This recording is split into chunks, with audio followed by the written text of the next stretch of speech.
தஞ்சம் என்றிவன் தோளில் துஞ்சியதோ மலர் மாலை தலையணையாய் சுகமே பொதுவாய் பொறுவாய் அமுதம் மெதுவாய் பருகியபடி தங்கச் சங்கிலி மின்னும் பைங்கிளி தங்கானே கொஞ்சியதோ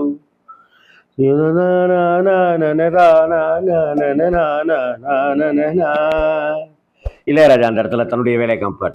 டிக் டிக் டிக் டிக் டிக் டிக் டிக் டிக் டிடிங் டிடிங் டிக் டிக் டிக் டிக் டிக் டிக் டிக் டிக் டிடிங் டிடிங் டிடிங் டிடிங் பேம் பேம் பேம் பேம் பேம் பேம் பேம் பேம் பேம் பேம் பேம் பேம் பேம்.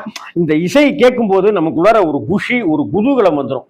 வாத்திய கருவிகள்ல அப்படி ஒரு சேஷ்டை. அந்த காதல் உணர்வை வேற ஒரு இடத்துக்கு கடத்திட்டு போறது இருக்குல்ல, அது இளையராஜா சார் ரொம்ப அழகா டிரான்ஸ்ஃபர் பண்ணியிருப்பாரு. அதுல பார்த்தாக்க உடனே நம்ம தலைவர் வந்துருவார். யாரு? மலேசியா வாசுதேவன். காவல் 100 மீ